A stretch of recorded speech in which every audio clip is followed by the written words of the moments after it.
India secretary Shri KC Venugopal ഒരു പ്രസ്താവന ഇറക്കിയിരുന്നു. ആ പ്രസ്താവനയിൽ അദ്ദേഹം പറഞ്ഞത്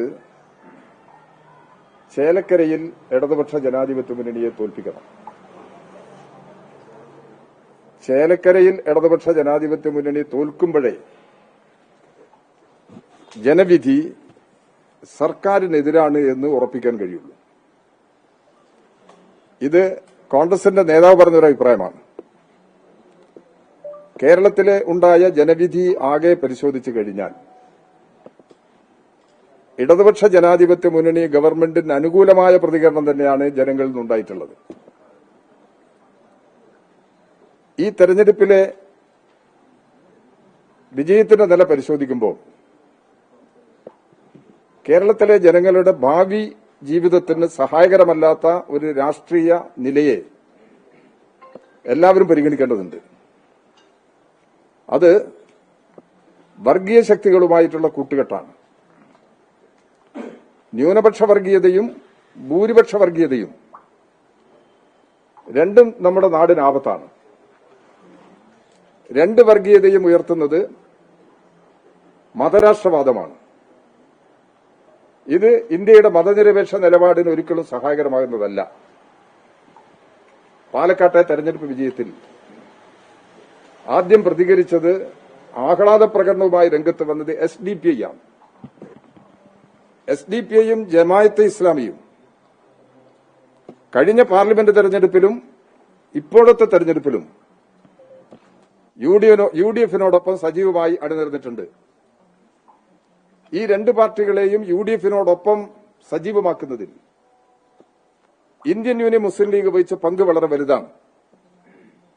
ആ രാഷ്ട്രീയം കേരളത്തിൽ വികാസം കൈവരിക്കുന്നത് മതനിരപേക്ഷ മൂല്യങ്ങൾ സംരക്ഷിക്കുന്നതിന് സഹായകരമാവില്ല. അത് ഈ ജനവിധിയെല്ലാം അംഗീകരിക്കുമ്പോഴും എല്ലാ വിഭാഗം ആളുകളുടെയും പരിഗണനയ്ക്ക് വിധേയമാകേണ്ടുന്ന ഒരു പ്രശ്നമാണിത്. ചേലക്കരയിലെ ജനവിധി ഇടതുപക്ഷ ജനാധിപത്യ മുന്നണി ഗവൺമെന്റിനോടുള്ള ജനങ്ങളുടെ മനോഭാവം വ്യക്തമാക്കുന്നത് തന്നെയാണ്. പാലക്കാട് കഴിഞ്ഞ മുൻ തെരഞ്ഞെടുപ്പുകൾ എല്ലാ തെരഞ്ഞെടുപ്പുകളിലും 3-ാം സ്ഥാനത്താണ് ഇടതുപക്ഷം. ജയിച്ച് മുന്നോട്ട് വരുന്നതിന് എല്ലാ ശ്രമങ്ങളും നടത്തിയിട്ടുണ്ട്. പാലക്കാട് ശക്തമായ ത്രികോണ മത്സരം നടന്നിട്ടുണ്ട്. ഇടതുപക്ഷ ജനാധിപത്യ മുന്നോട്ട് വോട്ട് വർദ്ധിച്ചിട്ടുണ്ട്. പക്ഷെ വലിയ വോട്ടിനാണ് UDF അവിടെ വിജയം കൈവരിച്ചതെന്നുള്ളത് യാഥാർത്ഥ്യമാണ്. അത് ഈ വർഗീയ കൂട്ടുകെട്ടിന്റെ കൂടി ഭാഗമാണ് വന്നത് എന്നുള്ളത് ഇതിന്റെ വസ്തുത നമ്മൾ അംഗീകരിക്കണം. വയനാട് പാർലമെന്റ് മണ്ഡലത്തിന്റെ സ്ഥിതി എടുത്ത് പരിശോധിക്കുമ്പോൾ വയനാട് ഒരു പ്രത്യേക അന്തരീക്ഷത്തിലാണ്. തോൽവി ഉറപ്പായി മുമ്പ് കണ്ടുകൊണ്ടുള്ള ഒരു നിലയാണല്ലോ അവിടെ നമുക്ക് ഇടതുപക്ഷ ജനാധിപത്യ മുന്നണിക്ക് എടുക്കാൻ കഴിഞ്ഞു. എത്ര ശ്രമിച്ചു കഴിഞ്ഞാൽ അവിടെ ആ മണ്ഡലത്തിൽ ഇടതുപക്ഷ ജനാധിപത്യ മുന്നണി ജയിക്കില്ല. അതാണ് അവിടുത്തെ രാഷ്ട്രീയ അന്തരീക്ഷം. അത് മുൻകൂട്ടി തന്നെ എന്നാലും നല്ല മുന്നേറ്റമുണ്ടാക്കാനാണ് ശ്രമിച്ചത്. വയനാടിന്റെ പ്രശ്നം ആലോചിക്കുമ്പോൾ 2019 രാഹുൽ ഗാന്ധിക്ക് കിട്ടിയ വോട്ട്, 2024 രാഹുൽ ഗാന്ധി മത്സര സമയത്ത് കിട്ടിയ വോട്ട്, ഇപ്പോഴത്തെ വോട്ട്, പ്രിയങ്ക ഗാന്ധിക്ക് കിട്ടിയ വോട്ട്, ഈ 3 വോട്ടിന്റെയും എണ്ണം പരിശോധിക്കുന്ന സമയത്ത് താരതമ്യേന കുറവാണ്. 2019 നിന്ന് 2024 കുറഞ്ഞു. 2024 നിന്ന് ഇപ്പോൾ ഈ ഉപതെരഞ്ഞെടുപ്പ് നടന്നപ്പോഴും UDF-ന് ലഭിച്ച വോട്ടിന്റെ എണ്ണം കുറഞ്ഞിട്ടുണ്ട്. ഭൂരിപക്ഷത്തിൽ വർധനവുണ്ട്. അത് സ്വാഭാവികമാണ്. അവിടെ തെരഞ്ഞെടുപ്പ് പ്രവർത്തനത്തിൽ ഏർപ്പെടുന്ന സമയത്ത് തന്നെ തോൽവി മുന്നിൽ കണ്ടുകൊണ്ട് നടത്തുന്ന ഒരു തെരഞ്ഞെടുപ്പിൽ ഇടതുപക്ഷ ജനാധിപത്യ മുന്നണിക്ക് അനുകൂലമായി ചെയ്യാവുന്ന മുഴുവൻ വോട്ട് സമാഹരിച്ചെന്നൊന്നും ഇപ്പോൾ പറയാൻ പറ്റില്ല. അതാണ് ഇതിന്റെ സ്ഥിതി. അത് ഭാവിയിലുള്ള കേരളത്തിന്റെ ഭാവി തെരഞ്ഞെടുപ്പുകളിലൊന്നും അത് പ്രതിഫലിക്കാൻ പോകുന്നില്ല. ഇതാണ് പൊതുസ്ഥിതി. എല്ലാ ജനവിഭാഗങ്ങളുടെയും ചിന്തയ്ക്ക് വിഷയമാകേണ്ടുന്ന ചില രാഷ്ട്രീയ പ്രശ്നങ്ങൾ, വർഗീയതയുമായി ബന്ധപ്പെട്ട രാഷ്ട്രീയ പ്രശ്നങ്ങൾ ഈ തെരഞ്ഞെടുപ്പ് വളരെ ഗൌരവമായിട്ട് ഉയർത്തുന്നുണ്ട്. അത് ജനങ്ങൾ പരിഗണിക്കും എന്നാണ് ഞങ്ങൾ പ്രതീക്ഷിക്കുന്നത്. അംഗീകരിക്കുന്നു ഞാൻ പറഞ്ഞിട്ടില്ല. അംഗീകരിക്കുന്നു ഞാൻ പറഞ്ഞിട്ടില്ലേ? ജനവിധി പൊതുവെ ഞാൻ അംഗീകരിക്കുന്നു. ഇതിന്റെ മൊത്തം ക്രെഡിറ്റ് SDPIക്കും ജമാഅത്ത് ഇസ്ലാമിക്കൊക്കെ കൊടുക്കുക എന്നില്ല. ഞാൻ അങ്ങനെയല്ല പറഞ്ഞത്. സോറി, നിങ്ങൾ അങ്ങനെയാണ് ധരിച്ചതെങ്കിൽ നിങ്ങളത് തിരുത്തണം. ഈ സഖ്യം കൂടി വന്നതിന്റെ വിജയമാണെന്ന് ഞാൻ പറഞ്ഞത്. ഈ സഖ്യത്തിന് പ്രധാനപ്പെട്ട പങ്ക് ഇക്കാര്യത്തിലുണ്ട്. അതല്ലാതെ ഇവർ വന്നതുകൊണ്ടാണ് ജയിച്ചതെന്ന് ഞാൻ പറഞ്ഞിട്ടില്ല. ഈ സഖ്യം കേരളത്തിൽ ഉടനീളം രൂപപ്പെട്ടിട്ടുണ്ട്. ഇവിടെ ഈ തെരഞ്ഞെടുപ്പിലും ഈ വർഗീയ കൂട്ടുകെട്ടുണ്ടായിട്ടുണ്ട്. അതാണ് ഒരു മഴവിൽ സഖ്യം എന്നൊക്കെ നേരത്തെ ഈ തെരഞ്ഞെടുപ്പ് തന്നെ ഈ സഖ്യത്തെക്കുറിച്ച് പറഞ്ഞിട്ടുള്ളത്. ഞാൻ പറഞ്ഞതിന് ശരിയല്ലാത്ത നിലയിൽ വ്യാഖ്യാനിക്കരുത് ദയവ് ചെയ്തിട്ട്. ഞാൻ പറയുന്നത് ശരിയായ അർത്ഥത്തിൽ വ്യാഖ്യാനിക്കണം എന്ന് നിലപാടായ. അതെല്ലാം നമുക്ക് പരിശോധിക്കാം. പ്രചരണത്തിന് അതെല്ലാം നമുക്ക് നിങ്ങൾ കമ്മ്യൂണിസ്റ്റുകാരന്റെ ബോധത്തെ നിങ്ങൾ അങ്ങനെ ചോദ്യം ചെയ്യില്ല. താങ്കൾ ഈ കമ്മ്യൂണിസ്റ്റ് ബോധത്തെ എങ്ങനെ ചോദ്യം ചെയ്യല്ല.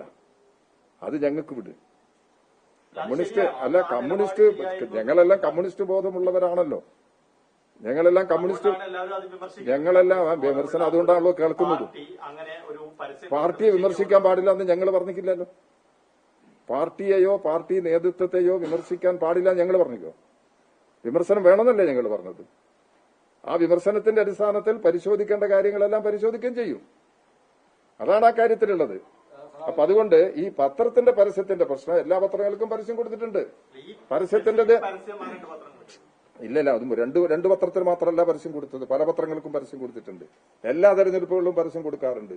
ആ പരസ്യത്തിന്റെ കാര്യം നിങ്ങൾക്ക് വിമർശനമുണ്ടോ? നമുക്ക് പരിശോധിക്കാം. അത്രയല്ലേ അതിന്റെ പ്രശ്നമുള്ളൂ. അതുപോലെ ഈ ചേലക്കരയിൽ കഴിഞ്ഞ തവണ 39,000 വോട്ടിന്റെ ഭൂരിപക്ഷത്തിന് ജയിച്ച സ്ഥലത്താണ് ഇത്തവണ 12,000 വോട്ടിന്. അപ്പൊ അവിടെ ജയിച്ചു എന്ന് പറയുമ്പോൾ പോലും ഈ ഭൂരിപക്ഷത്തിൽ വലിയൊരു കുറവുണ്ടായിട്ടുണ്ട്. അത് ഭരണവിരുദ്ധ തരംഗത്തിന്റെ ഒരു തെളിവാണെന്നാണ് UDF അവകാശപ്പെടുന്നത്. അത് UDFന് അവകാശപ്പെടാം, താങ്കൾക്ക് അവകാശപ്പെടാം. അത് ഒരു പത്രപ്രവർത്തകൻ എന്നുള്ള നിലയിൽ താങ്കൾക്ക് അത് അവകാശപ്പെടാം. അതിലൊന്നും അഭിപ്രായ വ്യത്യാസമൊന്നുമില്ല. നിങ്ങൾ ഈ ഭൂരിപക്ഷത്തിന്റെ പ്രശ്നം 2024 പാർലമെന്റ് തെരഞ്ഞെടുപ്പിൽ എത്രയായിരുന്നു ഭൂരിപക്ഷം? 5000 വോട്ടല്ലേ ഭൂരിപക്ഷം? ഏറ്റവും വലിയ ജനകീയ അംഗീകാരമുള്ള രാധാകൃഷ്ണൻ മത്സരിച്ച ആ തെരഞ്ഞെടുപ്പിലും വോട്ടിന്റെ ഭൂരിപക്ഷം കുറഞ്ഞില്ലേ? 2020 അതിപ്പോ സമീപകാലം നടന്ന തെരഞ്ഞെടുപ്പല്ലേ?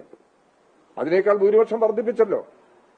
അങ്ങനെ കുറഞ്ഞത് ഇതിനുള്ള പ്രശ്നമാണെങ്കിൽ വർദ്ധിച്ചത് അതിന്റെ അംഗീകാരമായിട്ട് കാണണേ. ഞാൻ ഭൂരിപക്ഷം താങ്കൾ പറഞ്ഞ കാര്യത്തിൽ ഞാൻ പറഞ്ഞത്, ഞാൻ എന്റെ അഭിപ്രായം അല്ല പറയുന്നത്. താങ്കൾ പറഞ്ഞ ഈ ചോദ്യത്തിനാണുള്ള ഉത്തരമാണ് ഞാൻ ഈ കാര്യത്തെ സംബന്ധിച്ചിടത്തോളം പറഞ്ഞിട്ടുള്ളത്. അപ്പൊ പിന്നെ ഒരു കാര്യം എനിക്ക് പറയാനുള്ളത്, കമ്മ്യൂണിസ്റ്റ് ബോധം ഉയർത്തിപ്പിടിച്ചുകൊണ്ട് തന്നെയാണ് എല്ലാ കമ്മ്യൂണിസ്റ്റുകാരും പ്രവർത്തിക്കുന്നത്. ആ ബോധത്തെക്കുറിച്ച് നിങ്ങൾക്ക് വല്ല വിമർശനം ഉണ്ടെങ്കിൽ നിങ്ങൾ പ്രകടിപ്പിച്ചോ. ആ വിമർശനങ്ങൾ പരിശോധിക്കാൻ ഞങ്ങൾ തയ്യാറാണ്.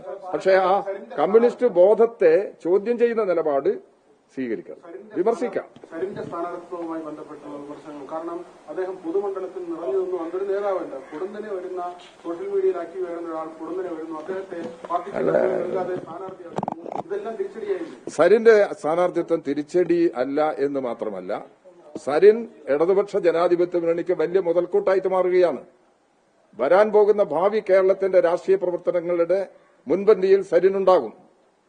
അതിനനുസരിച്ചുള്ള നിലപാട് അദ്ദേഹം എടുക്കും.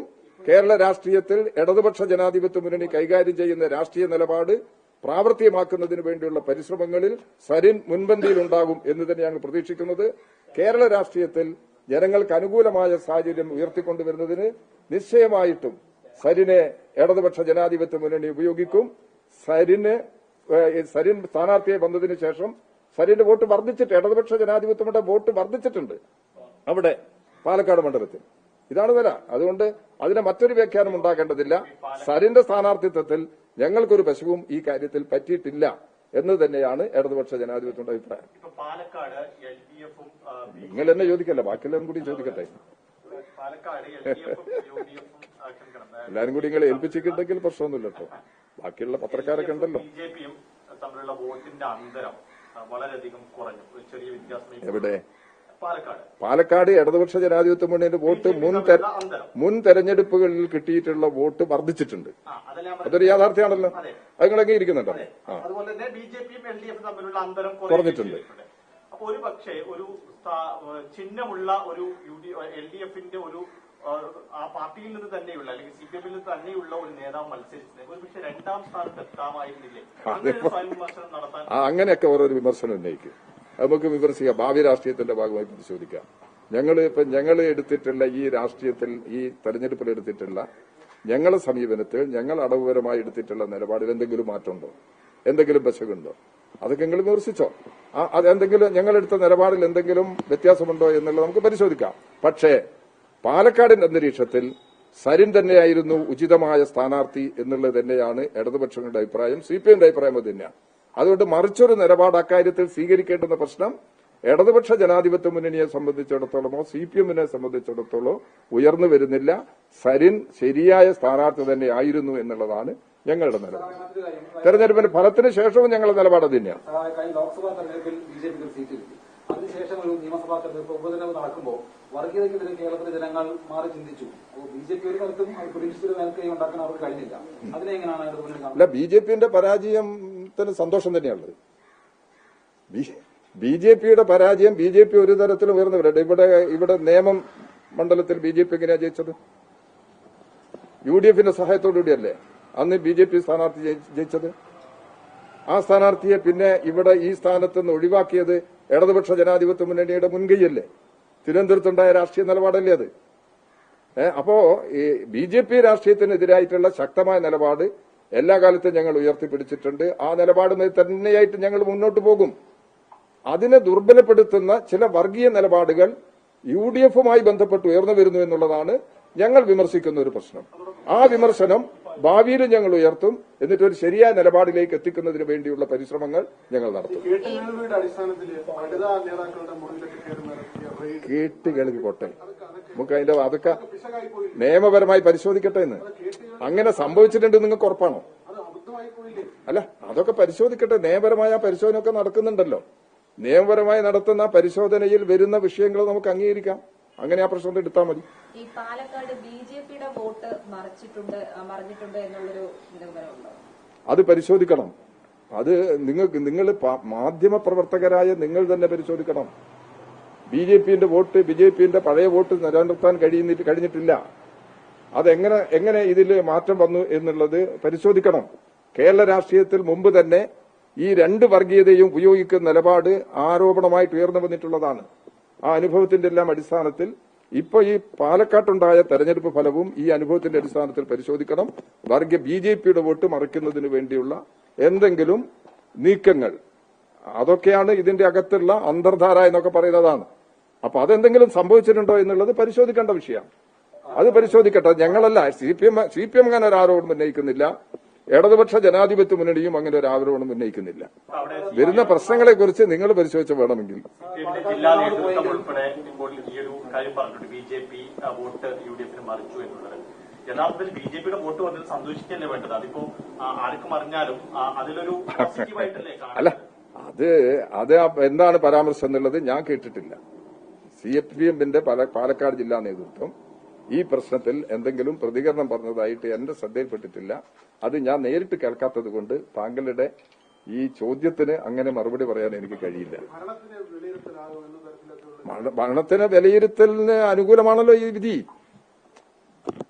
അതല്ലേ ഞാൻ നേരത്തെ ആദ്യം തുടക്കത്തിൽ ഞാൻ പറഞ്ഞ കാര്യം അതല്ലേ.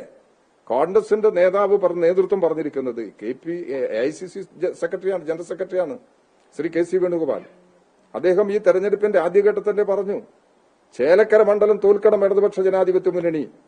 അത് തോറ്റെങ്കിൽ മാത്രമാണ് ഇടതുപക്ഷ ജനാധിപത്യ മുന്നണി ഗവൺമെന്റിനെതിരായ ജനവിധിയാണെന്ന് പറയാൻ കഴിയുള്ളൂ. അദ്ദേഹത്തിന്റെ ഭാഷ ഞാൻ പറഞ്ഞത്.